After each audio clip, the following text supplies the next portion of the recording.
Salut Internet. Bonjour, bonsoir. Ça dépend aussi de la ni wakatina. Donc voilà, on met délicat émission minkel sungolo kono ote. Ni émission ni vidéo qui n'a rien à voir avec ça. À ce moment on a folie billet. Chekumar Danyuko.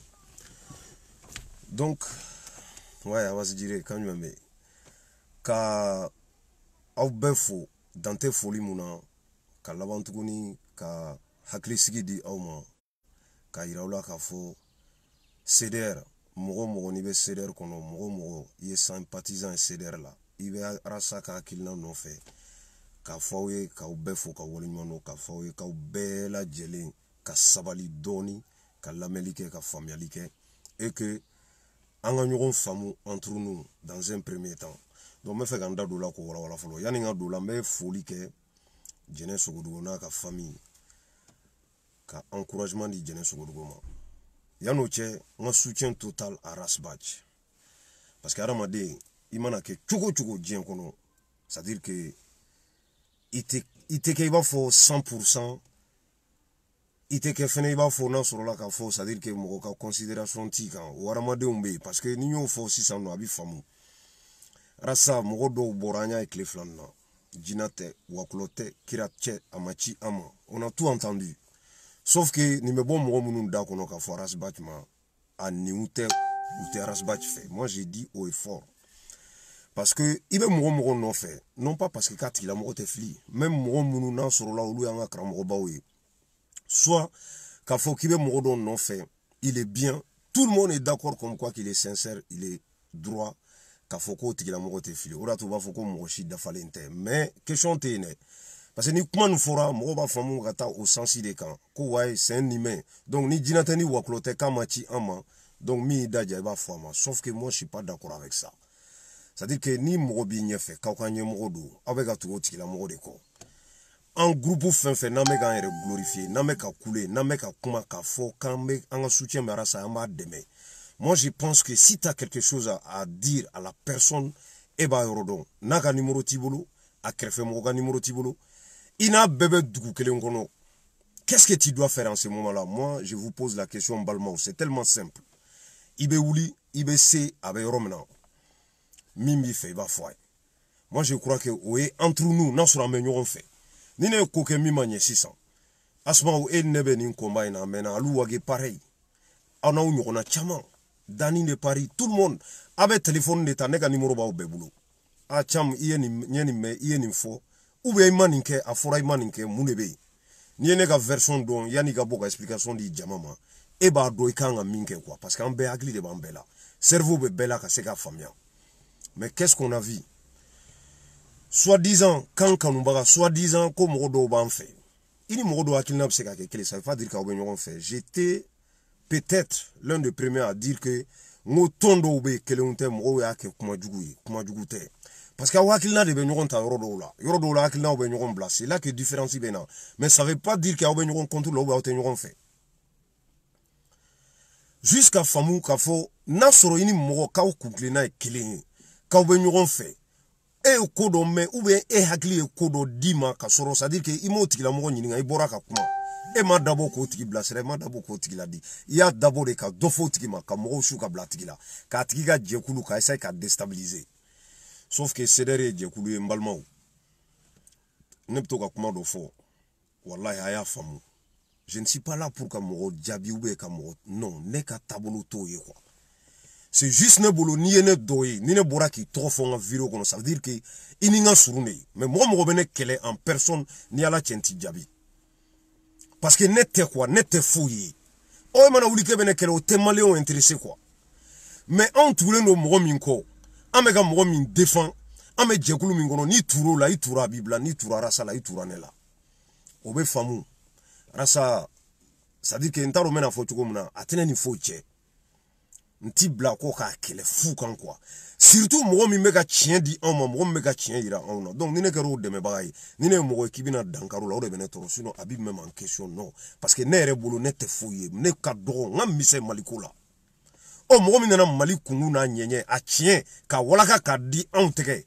an b'o tigilamɔgɔ de ko n'i ko k'i b'o tigilamɔgɔ bɔ anw bolo ka dankari la a b'i b'a fɔ i bɛ fɛ k'anw ka liti de tiɲɛ a b'i b'a fɔ i bɛ fɛ k'anw ka Mali jɔ de bali à travers Arassa anw bolo Mali bɛ jɔ n'i ko k'i b'o bali k'i bɛ dɔ fɔ Arassa ma dɔrɔn anw b'a ye k'a fɔ tu es contre nous c'est tellement logique et puis c'est tellement vrai quoi mɔgɔ dɔ bɛ na k'e balo an ka exemple di mɔgɔ dɔ de jɔlen bɛ ne balo ye H24 pardon mɔgɔ dɔ kana k'a bɛ dankari la a tɛ k'i dahirimɛ tiɲɛ c'est vice versa o dɔrɔn de don donc balimaw kɛlɛ tɛ yen mankan tɛ yen foyi tɛ yen nin ko bɛɛ bɛ mun de nɔfɛ an balimamuso n'o ye Jɛnɛ Sogodogo ye Jɛnɛ Sogodogo dogolen tɛ maa si la CDR kɔnɔ ani mɔgɔ n'i bɛ Arasibati fɛ anw ni Jɛnɛ Sogodogo jɛra Faransi sigi la yan c'est à dire que jɛ kɔnɔ maliyɛnw fɛn dɔw bɛ yen maliyɛn dɛsɛlen don k'a gérer aw bɛ jɛ kɔnɔ il y a des hauts il y a des bas c'est à dire il faut savoir vraiment faire avec o de ye adamadenya ye hali an b'a fɔ k'i ni muso i ni fa i ni ba aw bɛ fili ɲɔgɔn ka tiɲɛ ma mais est ce que i delila ka dɔ bɔlen ye k'i jɔ k'ale t'a fa n'a ba fɛ parce que u ma ɲɔgɔn faamu non o wagatiw de bɛ na et puis aw bɛ explication de di ɲɔgɔn ma vous êtes tous responsables ka se ka kuma ka ɲɔgɔn faamu mais ni ne bɔra bi kana jɔ ko Asumau Bagayogo ye ko dɔ kɛ ne m'a wele ka fɛn fɔ a ye m'a ɲininka a ka version na ka bɔ dɔrɔn ka se ka dɔ fɔ a ma c'est que Asumau b'a faamu cogo di ani mɔgɔ minnu ma Asumau fɛ Habibe e ni Asumau bɛ ɲɔgɔn kalama e ma se ka fɛn fɔ d'autant plus que kunu e ni mɔgɔ bɔra ɲɔgɔn kan e m'o wele k'o ɲininka e ma fɛn fɔ ma e bɔra ka se k'o dɔgɔya walima o tɛ nin kɛ o de to n bɛ to k'a fɔ n ko n'an tɛ information kalama moi c'est rare ne ka bali ka bɔ ka vidéo kɛ k'o kan n t'a kɛ yɛrɛ parce que ni information jɔnjɔn t'i bolo si vraiment tu n'es pas informé i bɛ bɔ i bɛ fɛn de fɔ mɔgɔw ye après maloya bɛ na maloya nana o parce que an y'a ye contradiction nana dɔw bɔra ka kuma dɔw fɔ et puis dɔw ils étaient aigris k'i sigi ka nin don makɔnɔ an yɛrɛ ka jamakulu cɛla parce que moi je lis les commentaires mɔgɔ ye vidéo kɛ quand j'ai regardé les vidéos je lis les commentaires les commentateurs ne delila ka kuma in fɔ ka kɔrɔ il faut faire attention à ce que vous dites ici a bɛ taa min fɔ yɔrɔ wɛrɛ parce que bɛɛ jateminɛlen don sur les réseaux sociaux bɛɛ dɔnnen don a bɛ mɔgɔ ma hakili la k'i dɔnnen tɛ puisque an tɛ se k'an sigi de ka bɛɛ tɔgɔ fɔ sinon bɛɛ dɔnnen don moi j'ai vu des gens aujourd'hui ne dabali banna ne bɔra ka bin minnu tun bɛ kule la kunun Rasta an bɛ sa i nɔfɛ Rasta a ɲɔgɔn tɛ yen bi an y'olu de ye dɔw ka vidéo kɔrɔ u bɛ ka sɛbɛnni kɛ critique sévère donc o n'a ka kuru de kun sigilen don mais sinon n'a sɔrɔ i bɛ ne yɔrɔ dɔn i tɛ ne ka numéro dɔn messenger je réponds les gens Alu Wage bɛ yen Siku Sago bɛ yen Bas Kuma bɛ yen e ma nin si sɔrɔ k'u ɲininka min bɛ k'i ga i kamana la i bɔra i kumana i bɔra i ye fɛn fɔ ça veut dire quoi donc e bɛ fɛ ka kɛlɛ tiɲɛ de n y'o de fɔ aw ye n ko mɔgɔ b'an cɛla minnu t'an dɔ ye kuma in mɔgɔ ko non Habibu kana nin fɔ f'a ka bɛn moi je vous comprends les gens qui disent que ko f'an ka bɛn sauf que an tɛ se ka bɛn kuma in bɛ mɔgɔw tɔɔrɔ mais c'est pas possible puisque nin jugu bilahi jugu kun kelen o ka fisa ni nin jugu ye mɔgɔw b'i cɛla minnu b'i kan parce que a y'a kɔlɔsi n bɛ nin yɔrɔ fɔ a y'a ka lamɛn bi quoi événement o événement kuma o kuma sur CDR ou Rasta i bɛ dɔ ye ka bɔ ka vidéo kɛ il vient pas pour solutionner il vient pas pour informer les gens a bɛ na a bɛ la gosi de kɛ toujours critique envers CDR et Rasta mais jamais une solution n balimaw o de ye ladili ya moi je crois que non an ka ɲɔgɔn faamu o yɔrɔ la ne diminen tɛ mɔgɔ kɔrɔ c'est à dire que je suis serein et je suis content en même temps vraiment soutien total à Arasibati parce que n'i tɛ hadamaden dɔn a ka gɛlɛn dɛ n'i nana k'i bɛ dɔ fɔ ni Arasa ko kan mɔgɔw ye e min ne e y'a faamu e min ne e b'a dɔn mɔgɔ dɔw b'a fɔ non a bɛ promotion de la wallahi promotion tɛ i bɛ mɔgɔ dɔ jalaki ko dɔ la kuma bɛɛ il suffit ka question poser a tigi kun pour que k'a faamuya a bɛ fɛ ka min fɔ n balimaw an ka ɲɔgɔn faamu ka bɔ ka nin kɛ a bɛ Jɛnɛ lafiya wa ou bien a b'a tɔɔrɔ n'i y'o dɔn an fɛn fɛn bɛ kule la ko Jɛnɛ ka bila pour que Jɛnɛ ka bɔ il faut que Jɛnɛ ka bɔ il faut k'an ka nin kɛ Jɛnɛ ko kosɔn mais question kelen bɛ yen an bɛɛ k'o poser an yɛrɛ kunna est ce que nin kɛli n'a kule a bɛ mun de di Jɛnɛ ma a b'a dɛmɛ ou bien a b'a tɔɔrɔ n'i y'o question poser i b'a faamuya n tɛ munumunu kuma in da fɛ il y a beaucoup de gens minnu ye sɛbɛnniw kɛ n bɛ bɛɛ ka sɛbɛnni nɔ dɔ bila hali kilini na yan mɔgɔ dɔw ye kuma dɔw sɛbɛn qui n'est pas bien n b'a ɲɛ b'a tigi bɛɛ la la question n'est pas là ko Rasta ma taa Jɛnɛ fo kaso kɔnɔ ko tuguni Rasta ma taa Jɛnɛ somɔgɔw fo n balimaw question bɛ nin de fɛ nin de la fɛnɛ Rasta fɛmɔgɔ dɔw bɛ yen kuru wɛrɛ de kun b'u kɔnɔ ka kɔrɔ walima ou dara mɔgɔw ka kuma la mɔgɔ minnu qui sont pas crédibles à mes yeux. Moi ma question elle est là. Donc ebe mɔgɔw ko pendant des années ima tigala comment ko do ke t'as pas cherché à savoir pourquoi non iko de ah non a gonflé a diamane a ti soro téléphone na malma on era sa ko me bega téléphone ta fleurom na teke ame dom na ko bi iye mɔgɔ ka vocal labola kani sigi ka a détailler ou be ka to ka fo kuma ka vocal be mulu kana datigila kana abi ben fawe bi kana aka kono kuma fay parce que malien yere do sugu donente blé sur les réseaux sociaux ni mawo mai kani jo karsa ka vocal be mulu mena bonai mabla ou be aka vocal be mulu ou be ba ya be ka vocal de jouer e be dawla ki guno fo e chukodi e be dawla ka fin fo e chukodi rasa n'est pas n'importe qui non fora mo wa akla ko il est ça dire que ko ala do non ko kira do non ou be ko ministre do ali merte sauf que rasa be tondo de kono ton jama ka cham mo sugu be ba kono rasa peut pas communiquer avec tout le monde nyemo de ban awna porte-parole de be awna pour que ka kuma la sera sama awni ala che mo mi na soro la te barala ka be faso jo drone la et que ala ngoro wele an jama be ka an be mo be rasa la nga soro un à un est-ce que abse ka barake a flemina abse ka kewa rasa wu soro lina soro balia kana autoro mo be abse ka min soro ko lu nyininga olu ka se ka informer ka te rasa ka rasa détaillé aux États-Unis allez soroli comme ati mo ka téléphone répondre mais urgent be mo de be munu fene occuper le nolu la na oluka hal na be conférence la nolu ya wolé na sonnera deux fois il est obligé de décrocher parce qu'avant il y a urgence mais en maintenant amansigi vidéo ko fait sans solution ni réfléchir quoi kana kuma do fo vraiment iba e ka fo do retere cdr chiko de be do kono c'est-à-dire que arasa kele chugo de be do kono uta do ba ke chugo muna occasion fitini ube bo sinon niko be arasa fe nini nsuku kele be bo ka muneke mbalmo explication di mo mani information nyama bibulu rapidement ibe nyiningali ke munu me ko kala ma oluka se ka fenfi be femi fo mo wi anya ya mbalma chamo we vidéo ke do be ka commentaire ke do be ka publication ke ko arasa mata jene voir sauf que arasa de be ka ye arasa tabalia jene voir ani arasa tali jene voir en mes questions de poser 600 mbalma abeka ni yoro la me ni arasa tara jene voir abebla adonwa soit abaka ka aggravé wa soit na mata abaka ka ngoya wa ou be abebla odonwa la question iba munumunu kataka munumunu ngana ibe ni yoro de folo parce qu'après me claque na parent là ko arasa mata jene voir est prisonnier. Oh, kamata MC fene voir. Seder jamate jamagulu kele. Seder jama momi minena seder kono itse ka compter ka base comme auto lu bedon et pourtant c'est des gens. Aramade unidu comment on chugo. Olu do karasa ko ka bona untai. Olu do litite sortite ou te yemina. O do minena de ka sorti sen fe ku do kasola. Ne de la ka fo vidéo kono. Ngo mo munu même mal là. À quel point nous nous menacez nous, à quel point nous nous met en danger, vous pouvez pas savoir.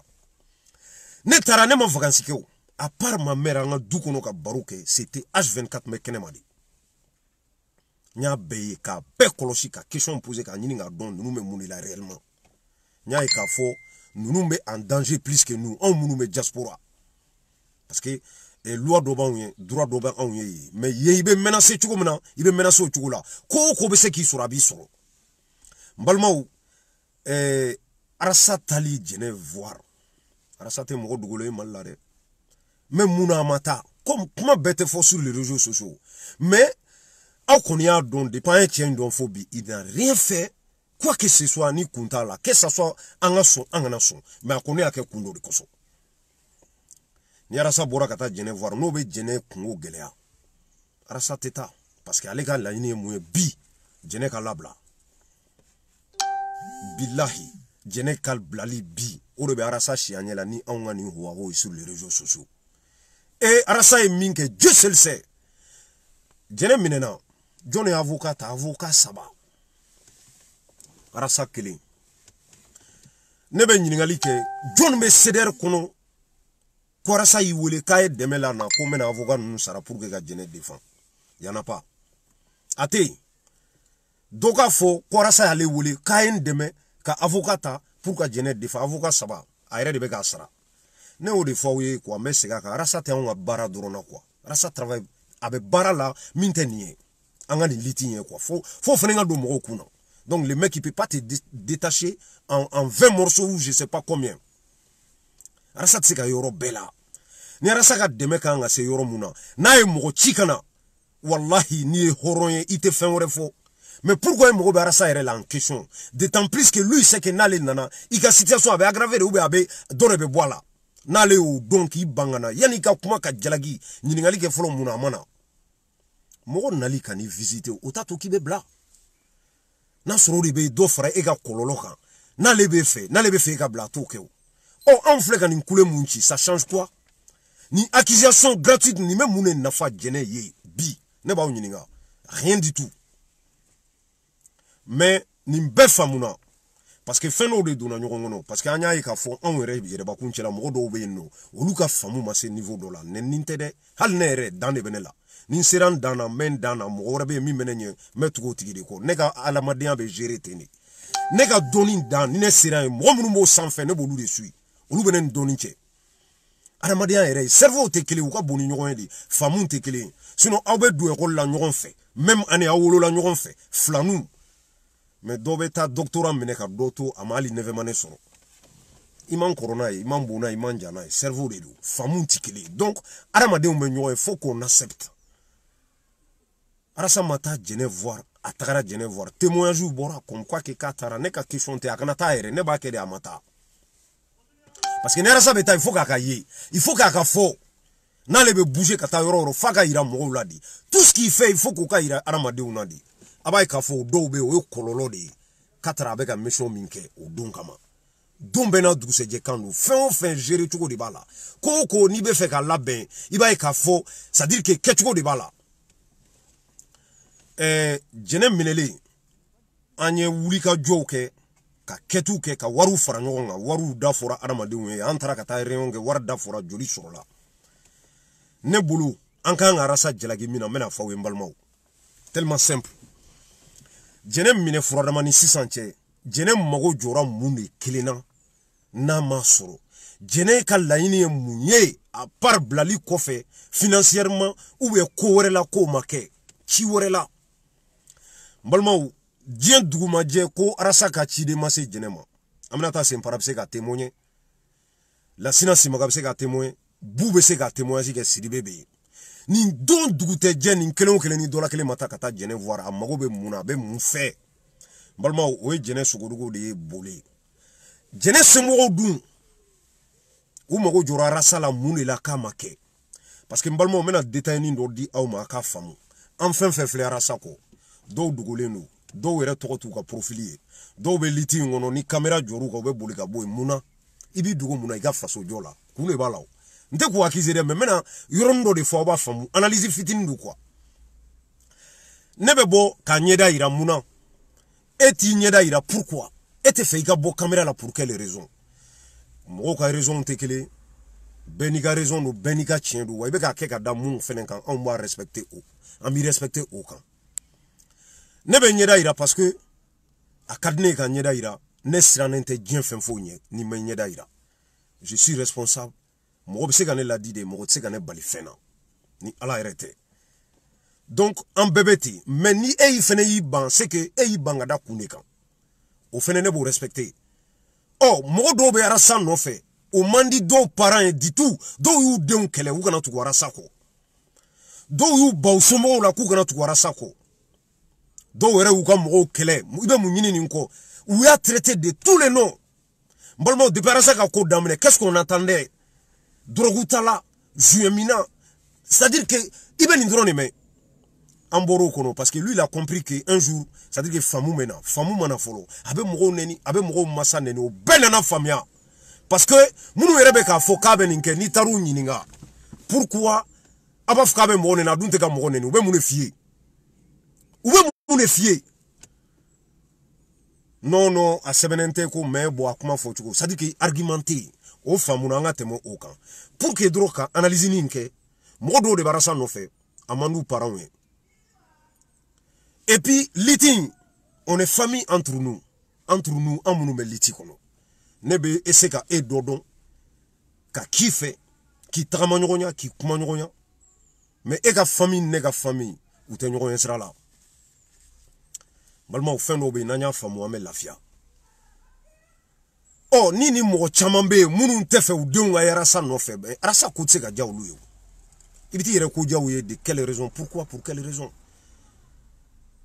Namerasa djalagi, muna ika deme masse djenema. Muna ika deme masse djene somo. Là, franchement, moi, je vais sortir ka kuma fongwa e min fo tiendu. Mais au manquere, djalagi mako la ko muna ale rede yereba kuma physiquement. Comme si nous kera be la blade. D'autant plus que djenem mineli beba kundo banenteo. Aute dossier konoko don. Ambe ya nyeni fo akacha nganta do fem mesena. Mais djenem mine kunte kai baneningeo. On a besoin de rasta. Anta soro. Na ye mogo soro. Minga soro rasta la. Oh, on ngoni fene ban profiter au de fait. Kanga la inu la sabati. C'est comme ça. Guerre mindo il faut kaka famu. Na famu na me lafia. Parce que ne a fo on seder antéan. Ka fo quand même modo juguya à tout prix. Non. Iba ya rasta tabolo la sowa fibi yere nyinga ko mais attends, qu'est-ce qui se passe? Oui. Car ça, a une mangue bi, aba fo, a du mangue kuna bo fo, no fora dobe coulé. Parce qu'au début c'était ça, n'a sera momin somo mobe boka manga fam bege manga. Maintenant nani somo tanu, ebe coulé de kan nyonte, mais domna na yaka erreur fo ebe boka la gauche. Aw ni ala che tien be mi. Parce que là au foyon, ala kira kisi ne maba au foyon, kay tien fo na ba were ba kunkan. O ni tien be yere ba kunkan na fora e manson, e ko kito slamé. Ah tianga nyoko nyinga de. Donc rasa talina tabalia. Question te, question be juste. Asa e moun de ke djene ka blali la. Ama fenke ou be ay fenke. Ou ka fo. Est-ce que atali abna djene lafia wala ta lafia? MC au prévu dama, MC Borakunu. Et MC de Fana. MC Kumana e moun fo. Asa bolé aller ladjeli la. Qu'est-ce qu'ils ont dit? Ni rasa touraka ni fe ando amila tunu. Maintenant si sougou be daraka. MC était obligé ka fora sa kanana. Parce que nous avons cololo de la salema. Akanana. Non pas parce que kata fait. Oh, MC Boraka Foko Bokale Datukura Kasola ko est-ce qu'il y a sama ye ale Kongola ou bien ça dit qu'ale mogo jora fena ko make. Aka famille ana yereba kun. Depuis Arasabe MC avait pardon MC be Kasola. Arasa qu'est-ce qu'il n'a pas fait aka délégation mamuneke MC yana kabo. MC kumese ka boka fo bonne dona Kasola cederma mogo jone là. Mais c'est le contraire. Au contraire, donc je ne fais pas kabetini. Oh, ne ba fo tout simplement. Na surara sama fenge jene ye ne ba jalagi. Na surara sama wuli ki jo jene blaliko la ne ba jalagi. Mais ko rasa mata jene voir. Oh, aba uji jada. Ala umunu me sebeninge. Ni kololo e min soro fora saka ya kwa du kono. Oh, entre temps faso jo tan ebe teme ube mune beke. Do bena fo ko non jene ni rasa chebe chuko muna. Non. Arasani bechebe chukodme faso jodi do. Moi lorsque quand j'ai vraiment voulu me rallier, c'est-à-dire que Arasala ne mafta fo en warasa bo menado ni koyen soro ikata bonga somo yube kata ndinga somo ma. Et puis Arasa te mali balmao, tien do ba mo choqué. Mais moi je le dis. Oh domina na sonanga tien ma ba segi ma na ma son refene beni akilna do. Je ne suis pas là quand mo refaire. Mais ne be do maliko kele la mali joli parce que faut mali be besan fait cro de be kumana. On est Mali bessan fait, on met do Mali joli kan, non pas une personne. C'est-à-dire qu'avec Arasa de défend ou avec un Mali de défend. Ni yo au sondage qui est bon donc. Est-ce que Morocco do parce qu'on a pas fait Morocco te. Bebo fois ka vidéo la, bebo fois ka semaine na. En beka slogan ko Morocco te. Donc nanga slogan ko Morocco te. Ni Mali ko do. Oh ni Mali joli keneka. Amenyo la silabo. Oh ni Morocco do, amake Morocco e. Oh ah bo chene banana. Ah, Dani mane wole kan fode. Dani te moko nyana maye. Abib cham banana. Halika kure filike ka wole amake. Ah non. Ne banana uke ka soro Dani mene don. Ne mo fo ere. Moro banana nchera ma fo moko ekulu mangene. Vous voyez un peu. Andona faso jode kama. Oh ni koene yere bakun soro. Ube ni koene soro. Absika Amerika fo ambebe litikele na koe abib soro. A o jwanga wole kan no ya dai. Parce que fin no de be fanga famu ala on redama ya do te fait do kasu anga senyo nga sokono do bene don des années ou ta donné ka sobe rom na francia mais pourtant ni ya ba foko flanu Dobe neta do ga sobe yoro fan fan. Ou bisa ka fon ka quartier ben yoro la bana. Mais ma deli ga sey, ma nyini ga sey, ou te faire nga sey. Puisque ni liti ko de ba kono quoi, il faut ka ko de don. Est-ce que ne ka so yoro doni na fa djumé aukan. Aka do ko abi bon quartier là, ça sert à quoi? Rien du tout. Donc balmou wallahi on est, c'est-à-dire que en bas faudra me beaucoup explication di mo ma quoi. Parce que ne ba don rasa ni ya wole ka nyini na billahi na ma moloima. Abi jabi. Sinon wallah rasa teni man jabi parce que pour lui il va pas descendre pour répondre à Tara mata ou bien ani kuma foranga wuli gata. Non. Abe to ka foyo mo ka kuma ta le la bouger quoi. Ale te maloya ka kumbri ka kuma abe anye joila ka kuma di. Parce que horoya kene kan a date to ale la. A une fois ka chachinye chamaye. Oh, jene sumo mo be femina nu yo nyini rasa fe na make. Abe bono prévu fene ko da. Oh, jene re mo be munu la pour ka bla ko rasa mo ke abe bono prévu en ce moment là na soro ka fo fe make abe che jalagi. Oh, aforo ko avocat utaraka di avocat saba. Tchéo de Sara. Le mec, il n'est pas là uniquement pour nous. Hein. Il travaille aussi comme Habib Bewouli, 3 h du matin, Kataka Barake. Rasa Fnema ka Barala. Rasa ni kabino be Barake, nous on fait. Oué, à propre Barade, on y litite, nous on sera là. Mais ni kokera yana nga boka kumaka jalagi bi. Anya nyini fulanga nyini ngalike moune là réellement, qu'est-ce qui se passe moune bi? Nebulu ame joromina jene ka bara yang ame joromuna jene ka blali ame joromuna jene mogo be munu la financièrement parce que mogo bu date me woro kan aramade ni te activité là femimbi I konona fli dugukolo ka surtout Europe jamana kan o wardi o ay o kuma neten datu la ere ça dit que sosolito là quoi ni abib minena bi ka datugu ne be loyer de sara me courant sara me balo san kananga sokono o ne be je oladi. On est maintenant kumina neni jama min jele nous non ma deme donner ma financièrement il va ka fo nimbora me décourager mais ka fo imatane balaje mais qu'est-ce que j'ai à foutre ne tarane balaje ça donne quoi doba fie non akataka afo ka ira même donc non doni ceder mo menena fene il faut garasa kiti jo luka so il faut garasa ka yo luka keneka mbalmo angana ninge jelagiye. Il y a des gens parmi nous qui nous aiment pas. Mais comment il faut comment bé? Mais moi du coup d'obé, non l'obé yele avec colonné. Mais faut se méfier. Méfiance est heureux mais ni ni comment se goûte bora. Ah munu na obé rasa no fait. Ah munu na obé ceder kono. Ayo kono like. Ayo ni ngalike. Ayo famille like. Oulié ki aka fraud ki la mo aka were kele. Parce que ni tien na bo kofe. Ah ouais angumado. Abe claque tuguni. Ate sonde. Ka fo ka minga manya abe claque fore. Ah il fallait ka boka no foanye angunta donde. Non. Yani ango fenengo boko fo. Parce que fene information ni Canada ma. An fenenga miridoro ah karsa ni kuma fo. John ya fo mo John re ni follow me ni fo. Otiki ga do fe no doni fe. Ibi jo. So wuli like ga nyinga like. Ah ni nkobe munebe. An fene information ni ka se ka boanga na kuma langulu fo awye. Mais ni ne bora ka kuma do fa ya uturu kan. Information wore nana. Mais aka don fo la bibi join, abi na rasa chebe chukodi.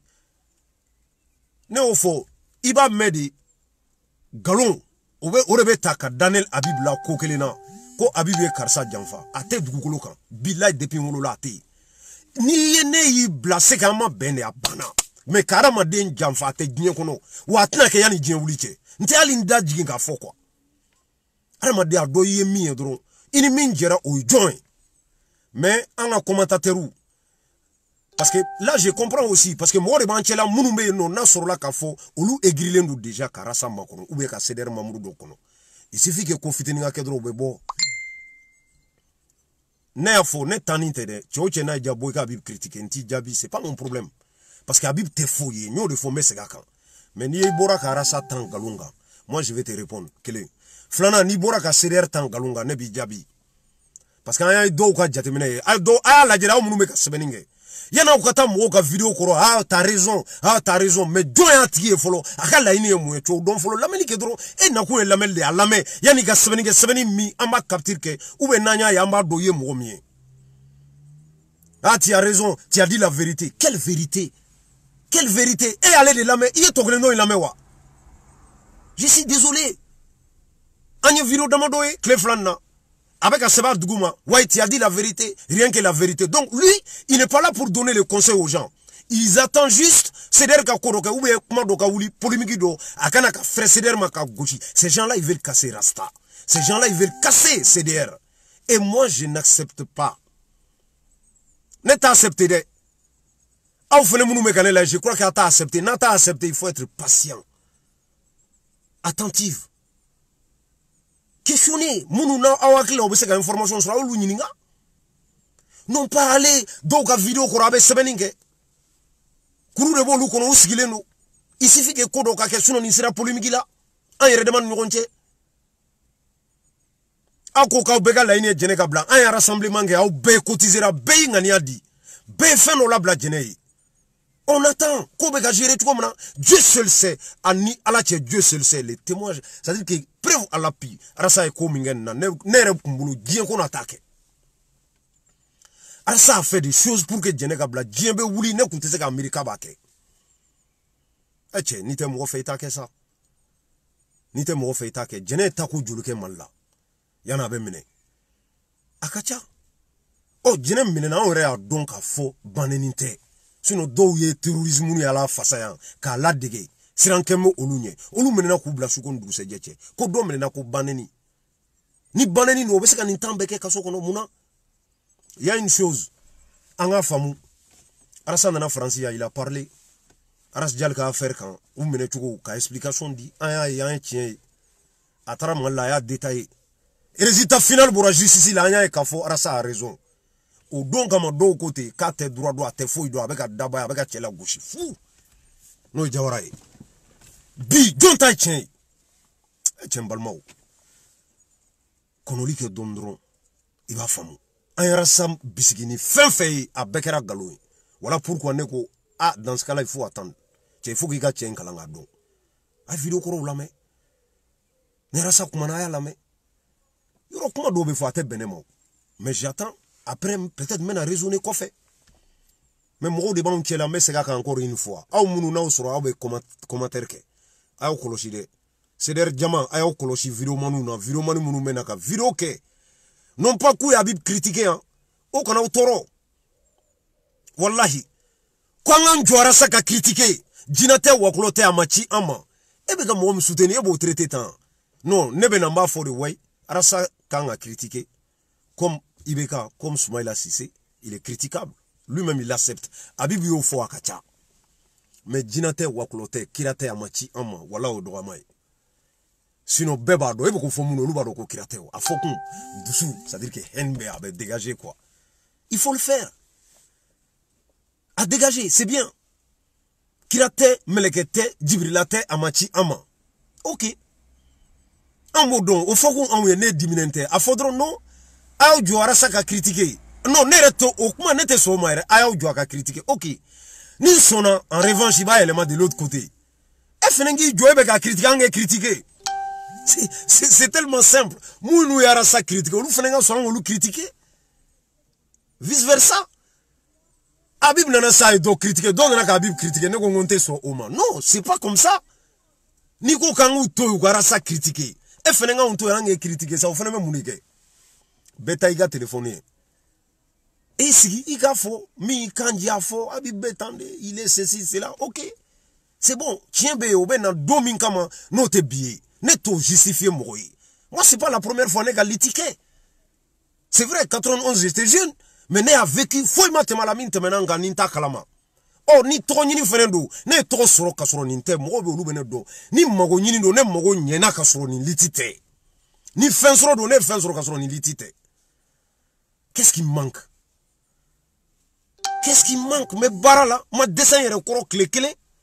Et ne beta katan yere ira jona. Oh, ouene, on avait fait un biba et fort. Non, ne m'a délicatement si écran kafo, ne, jamais. Moi, ne be céder de kono, ka céder ka idéologie défendre rasbach. Malibe jo choko mna bana, nga souci flé. Mais netna kana si je faut que, faut kana do de clasher, kana do de la gauche. À chaque événement, il be bon ka do de la gauche. Ka do de ka défaut, faut ka solution te yé. Erete ka faut que. Et fene donano de, donc ne te trop ni na ye join. Il join. Balmao, wallahi, anga ɲɔgɔn bonya anga ɲɔgɔn to sa ante ɲɔgɔn ye sira la ne tɛ masi bali k'i ka loi sara aw si tɛ ne bali k'an ka loi sara mais anga mali dɛmɛli jɔ sujet ka ca na o aborder an bɛ n'i ka ligne kan an bɛ weleli kɛ an b'an hakilina fɔ c'est comme ça on a commencé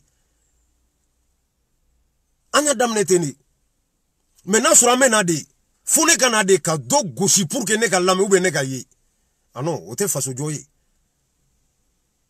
Arasa y'a fɔ an ɲɛna o un individu au t'ale ɲɛsira la quoi c'est à dire que citoyen lambda i b'i yɛrɛ ye ale mɔgɔ foyi t'i la ale ka impôt bɛ di minnu ma k'i k'a labara n'i ma labara a b'ale na olu de cɛ n'anw fana ko k'an b'ale nɔfɛ a kan ka kɛ an ni olu de cɛ non pas parce que ko nun togo sigi cogo ma ɲi ne bɛ na n sigi k'o fɔ réseaux sociaux kan soit ko alu wage jɛngɛnen don ko n bɛ n'o fɔ mais non ça m'intéresse pas an ka ɲɔgɔn to yen an ka ɲɔgɔn to yen CDR tɛ ci maa si fɛ nin jugu de a y'aw kɔlɔsi dɛ n balimaw wallahi les commentateurs nya beye nin clé flan nin boli c'est à dire que 2 jours in kono nye commentateur beye nye beka sebeni wallahi galonte parce que suro de 1h du matin faut kata suguri dunga ban vidéo fait temena ni nya réviser mbeka commentaire lay ali sanche te ka sebeni ne te ka minaje parce que BTC ka ito kuma la ko ka commentaire kala do re ba effacer ka boy ne ta effacer de ka bonye koro jamais de la vie ni ya sebe mbese ka tema kandi mais nyeba bela balmau CDR rasbach niko rasbach CDR rasbach na me CDR kono ama foko critique teke mais ni be mo critiquer surtout ebe jekulu min kono critiquer tuko kan isigi public la ko critiquer moi je dis non ni nana ko mo ko jora saka critiquer ko il est critiquable o baka bo e ready da mais e ka prévu e mo pour ka critiquer la question elle est là parce que tien te bolo prévu te bolo eta kalama mimbe eta don e nana ko wa kan anjo ka critiquer OK mais ka critiquer muna anga question be inde ama fati critiquer de mais mimbe ka forma ka min da la orite ou bien ama famo ameno de expliquer ama famune CDR jama badin ni min muso jigina arasa ka tawkaso ni min ba mangena arasa ka ti bafo o te faso joye billahi faso jote abibi afo abu se ka ka o ma sone ka akilina ma mais faso jote de d'autant plus que parents be ou nyete fe ka dara saka ou demara sa no fe ibita mona o sokono non balmo anga famu ka fo ame kele mina ama damne men fo amena parce que mali ma jo folo an mo be mina ma sabati donc entre nous on ne be yere sama sama la manganchi la ni nyogonche pourquoi do were bora ka video ke fo tiende ka fora sai jinate waklote amachi ama o tigire kumeka foko kunu kabe sarasa no fe e ma se ko wele téléphone na ima krefo mo soro ima nyiningali ke ninkera tiendo wa ibora doro video fe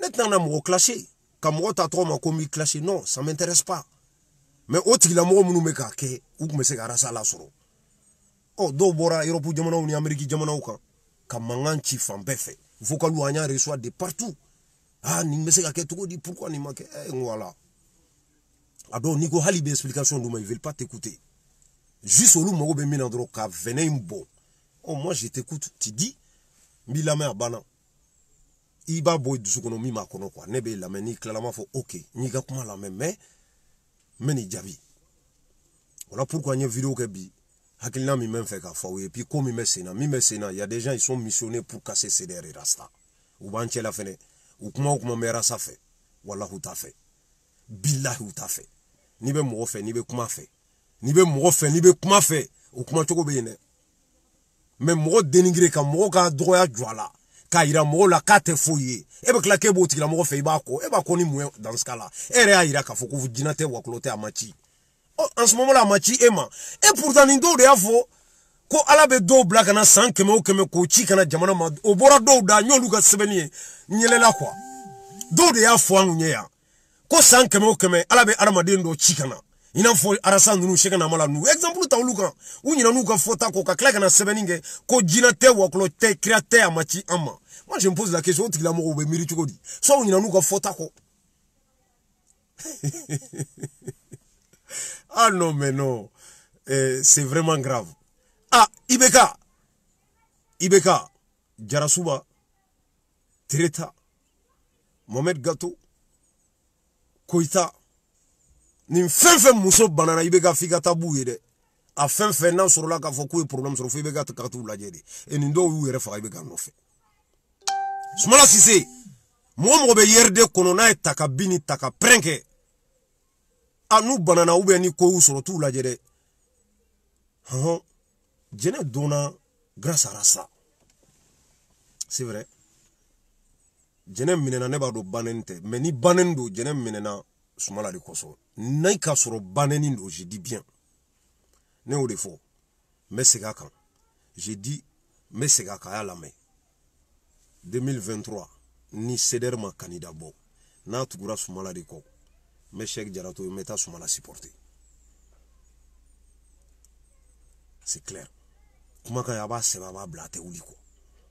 Ceder mana min choisi ne be ntabla. Il faut que dien ouli. Au conseil est prévu. Nete djekulu la nkunfe ntala ten quoi. Na ka kalambe boli o chetene billahi. Fidèle bene ni si c'est chaud be boka mana kan fo. Kuma chama fo. Na kadi kuma mna jamabe le foule ouais be bo en bas parce que Rassa qui a fin de c'est comme marchandise, c'est-à-dire que voilà ibi mogo ni ibe toro ni na ka ibe na ka ko ouais ni akele ibe toro soro ni ya jamu ibe toro soro Rassa man ko ça. C'est comme ça. Donc balmao pour que comment on est tous des Maliens. En bega la Mali gatanye. Mais chukodi o chuko ne bambo nyona. Oh no bambo nyona do taidi au be fait c'est-à-dire que on heremi namba soro ni période kono au be fait ko bale antiso o mo ba onchela. Oh o here soro chuko ya na mai na meka dénoncer no mauvaise gouvernance au kana nyina de Malien do de ban on Malien mo do de ban chela munu so mo yo lui. Ni fa be ka shoni ke kiba kalama na fora ki fa zo bila bitoro et pourtant zono oh no mo do banchela no lu do boraka kuma il faut écouter, il faut pas qu'on surprend ay familialike ay lamelike ay nyingalike aw munungo ka be ceder ka idéologie défend al nata kono aw munu me ceder kono aw munungo be Rassa ka idéologie défend wallahi ni ceder tembi Rassa te ni Rassa te ceder te kuma ikoro bala quoi. Parce que mon chama mena o ba fuka be Rassa no fe mais o ka la yini mu dabara de ni dusugundu wallahi yal ni Rassa erreur de kanga ke ko Rassa erreur de ke e kanga muneke il fait mo ne erreur ke kanga munge be bode kinti do public la kanela gauche so bene wolé de ki hakilna fo ou be kan blasira ko mena karsa blasira o be ke public de kan et puis mise en garde menace. Oui, Blasirali. Non, je suis désolé. Oh, donc, phénomène, ni on a des cadeaux, ni événement sous, en vidéo manou sur les réseaux sociaux. A Djinate, ou à Cloté, il faut que Chika Fouaïdi, Rassa Kuncheka Bo, à Djamane, à Tidon, ina ma délégation qui comment à ma délégation d'Oya, il faut qu'à Djamane nous, parce qu'il n'y a pas là, qui répond pas. RMI nous, il peut téléphone et répondre. Tu peux pas, alors, mon oufla en vidéo, man, tu peux pas. Sinon, vite là, il te s'est fouillé. ITC a manjija ka minge o ka bega vidéo la main que ça soit yak à la main direct là ou ya la main après pour ikake dans le temps pour que information en attaque dans c'est comme ici en Europe mal là on me retardé là il faut être informé ici ou là toi journal ah BFM ne bolé itélé ne bolé non information mette 15 minutes et à la 600 chez un flani ça va 30 minutes ou sur on est baraoro ni ne jigina ne bena ba mamba la je en permanence il faut être informé sinon diabeta qui dans au là m'a intéressé vidéo là ni femme c'est na ko nyini ko nyedo sinon vibambela awre munu fene do vibaula mais problème est munu souvent ni polémique do nana il faut que anga nyoko la me anga nyoko famu anga information jonjon nyini ka boka di awma anti ka balika bo sinon be kuma fla de fo. Oh, ko Rassa mata MC la MC yere bora en personne ka fo ko Rassa tara le laje. Oh munu ye o tesi défend. Ya ka fo ki fili la. I fili la munu parce que kuma même mo da mo mi na soro la ka fo information jonjon tabulu. Oh nya fawye ngo mo ba nchela en vidéo manu. Munu tan doyo tan fede. Abtu ko vidéo koro aba fu e chien fo. Ou be ka fen fo aba sebe vive la vérité. Il m'en faut il faut rien que la vérité. Mais il n'aime pas Rasta. Il veut casser CDR. Ah, mais t'as la mort de défend. Si ni tient bon, mon faux. Aw nyeba la cho, aw no wakili be nyon fait, tche kunklena avec a kuma avec a tafan. En même temps vous êtes là. Ou bien vous venez à Dodi. Vous venez à Rassa Djoudi. J'espère que non. Mais ça dit que ayaw koloshi seben na. Yoro ne de la ka kuma commentateur ou kan. Ngaka koloshi parce que mo ba ou la fli. Aka kuma ni yoro do be ba do ko e chien e ba fo chien du. Ibita soro kuma la ini e mu e be jani ne du. Parce que mo chama me claque en wole inbox là. Ah, moi je savais pas. Donc la ini e di ka sederti billahi tise. Ikam misen. Sederti mana fin de. Billahi ton mana tonte. Mali be tonte mi me seder kan. Ate.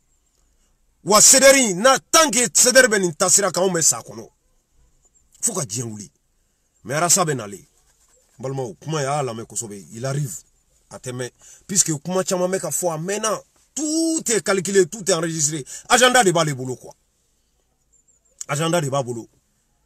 Rassa kunkanga voyager, jene ko ya sababu ya mata. Apta voyager na mune koso no e kera kume o kume tien. Jene koso. Donc balmo Rassa te jene djugure, Rassa be jene fait. Rassa be jene fait, Rassa be ka jene demain à 100% à Seko Damaïra. Un voyage de Boama, Djeneko Koso, voyage Juli. Oh, non m'a informé, comme doit faire à Kumakonoko, Abib, il fallait que Akan Anla Kunafoni pour que Anganafli. Vraiment, il a tiré tien de faux. Voilà, et tien faux. Bi, j'avais voulu qu'à vidéo une bi avec des personnes.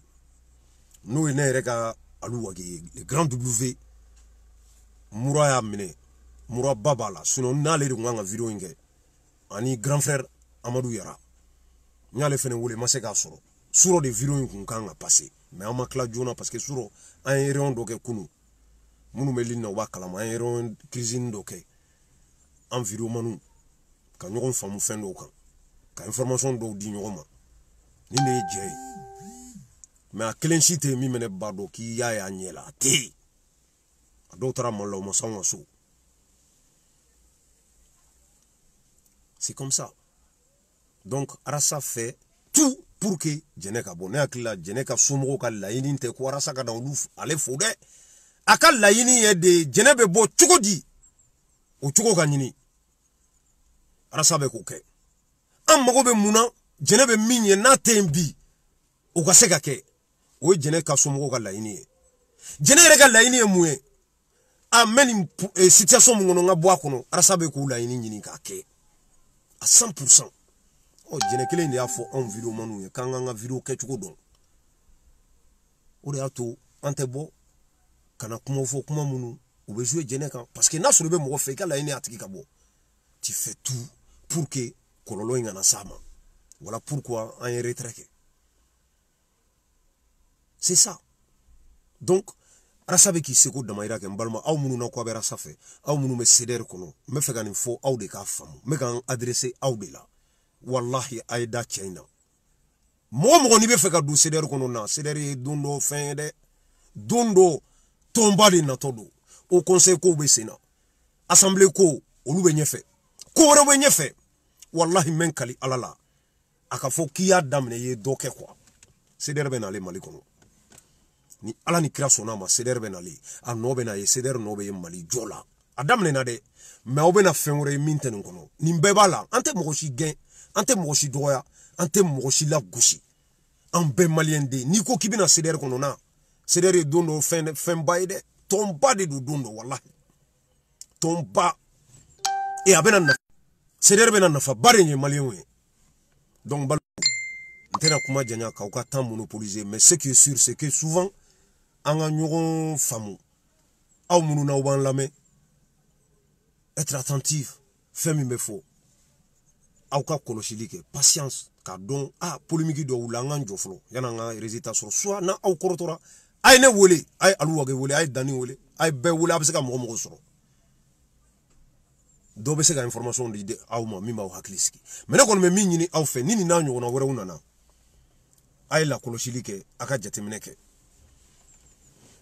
aka to dondro ka konoli ke ka don femi mena fo après oh balmao komi faso jodo be ka kan la machi esclilente ni ne ko mo do ka dabo mali joko la bi ba fo nya bo malien la apatrite malien chita patriete va fɔ apatrie le mot apatrie o tɛ dɔwɛrɛ o nationalité tɛ mɔgɔ min na karante bɛ bɔ n bolo n'a ka passeport e ko ye apatrie ye non tubabukan in kɔrɔ t'u ye an y'a kɔrɔ kɛ fɛn dɔ ye k'a kɛ i b'a fasoden jugu de o de photo fila fɛ ko apatrie non apatrie de di mɔgɔ min yɔrɔ t'a la c'est comme minnu taara ka taga djihadisme ya kɛ Syrie ni fɛn ninnu na k'u b'u ka nationalité retirer u ko k'o tɛ se ka kɛ parce que a bɛ kɛ u bɛ kɛ apatrie de faso t'u la quoi non an bɛɛ ye fasoden de ye bɛɛ ka kan Mali jɔ la donc mɔgɔ n'i ko i bɛ Mali jɔ i b'a jɔ mais Mali jɔ tɛ arasa kaseli ye quoi o tɛ ka Mali jɔ ye Mali jɔ ye de Mali bɛ situation min kɔnɔ na ni solution ye n'i bɛ fɛn min dénoncer k'i b'a kalama prévu b'i bolo a dénoncer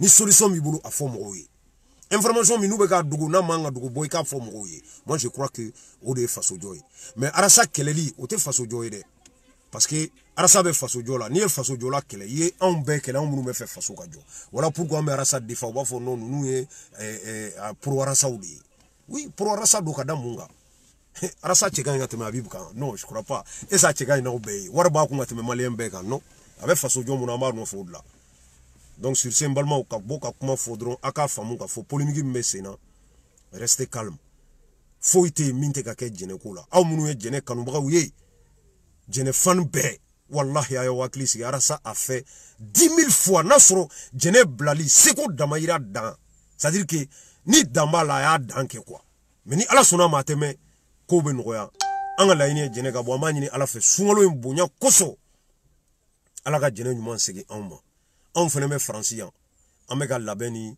ɲɔgɔn yew kɛ ka ɲɔgɔn faamu ni ala ye jɛnɛ bila ɲuman bila a ka se anw ma faransi yan qu'est-ce qu'on peut faire an bɛ k'o hakilinaw ɲini donc n'olu sabatira ni ala ye jɛnɛ ɲuman se anw ma yan kuma wɛrɛ bɛ fɔ min tɛ nin ye ko wɛrɛ bɛ kɛ min tɛ nin fana ye an ka laɲini y'o de ye jɛnɛ somɔgɔw mago bɛ fɛn fɛn la a laɲini fɛn fɛn a bɛ sabati jɛnɛ yɛrɛ mago bɛ fɛn fɛn la laɲini na a bɛɛ bɛ sabati an bɛna taa senpara a bɛ Bamako yan n b'a fɔ nin yɔrɔ la jɛnɛ ka ci foyi tɛ yen k'a y'a fɔ k'a tɛ taa kɛ don o don a bɛ wuli ni muso ye a bɛ taa ka taa jɛnɛ lajɛ mun de b'i la i bɛ fɛ ka mun kɛ i mago ye mun ye a bɛ wuli a bɛ taa ci ɲɛnabɔ mun de y'a s'u ma somɔgɔ ko tɛ o CDR ko de don arasa ko de don ni arasa ko don jɛnɛ ko fɛnɛ arasa fɛnɛ y'o de ye k'o dɔn k'a sɔrɔ ka wuli k'i jɔ k'a fɔ ka saba ta a ka ciden bɛ taa don o don laɲini fɛn fɛn n'u y'a ɲini ko arasa ka k'a y'a bɛɛ kɛ anw ko de dɔrɔn ko f'a ka taa an k'a ye caméra la walima photo la ani a jɛnɛ ba sigilen filɛ u bɛ ka kuma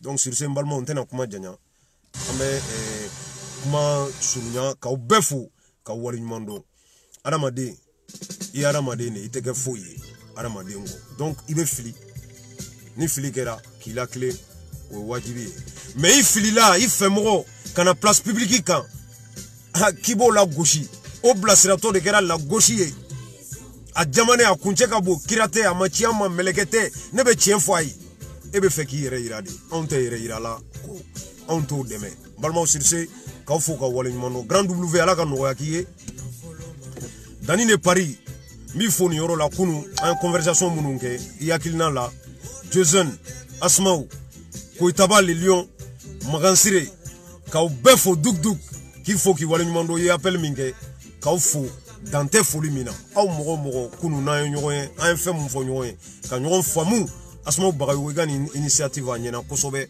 vraiment merci beaucoup k'i fo i ni faso jɔ Asmaw Bagayogo bon courage n b'o f'i ye parce que vidéo kɛ ten bɛ ko dɔn n informer n bɛ fɛn dɔn ni bɛɛ ye n bɛ se kuma la walahi vidéo kɛ t'o ye Jennifer Jeni k'i fo k'aw bɛɛ fo Gojan foli bɛ yan nɔ a kɛra fama ye mais ɲina tɛ aw bɛɛ mɔgɔ i bɛ vidéo kɛ k'aw bɛɛ fo Grand Homs n ka foli b'i ye i yɛrɛ i ni faso jɔ i ni arasa dɛmɛ i y'a fɔ i bɛ k'a kɛ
Balmaw mbaw blayano yani nga bo video la me foli di ani duauta ke an balmamuso Kadiatou Kouyaté naka musokoroba kuma France ya ban ala ka kalfa minala ka fo ka duau ke ala ka hinala ala ka yafa kama ayanko kitim ala ka noya anabta jemina ala ko bela jelen noya ala ka dayoro suma kuma be Kadiatou Kouyaté don écrit do ba don seben na on ba don abena manifestation bela vraiment dusu kasilen do biya ka musokoroba ban ame duau ka ala ka hinala ka yafa kama ka yimsa mani yaye ka anw yere nye ka anta don kono ba nyinaw fe ala kama anga ke ɲɔgɔn fɛ anga ɲɔgɔn bonya anga ɲɔgɔn respecter mangan bɛɛ tɛ an tɛ ɲɔgɔn fɛ ye ne ni mɔgɔ tɛ kɛlɛ la wallahi ni mɔgɔ tɛ kɛlɛ la masi juguya tɛ n kono ma ɲinaw fɛ a ka yafa ma ni sunkalo in kosɔn ni donna mɔgɔ mun gasi la aw ka yafa ma quoi je ne suis pas là pour ka mɔgɔ kɛlɛ wallahi n ka laɲini t'o ye laɲini ye dɔrɔn Mali in bɛ situation min na a bɛ bɔ yen cogo min na kuma dɔw la conflit misɛnninw ni kumaw bɛ ta ɲɔgɔn kan o kɔrɔ t'an bɛ ɲɔgɔn contre la vraiment aw bɛ merci bon courage one love à vous tous vive Rasta.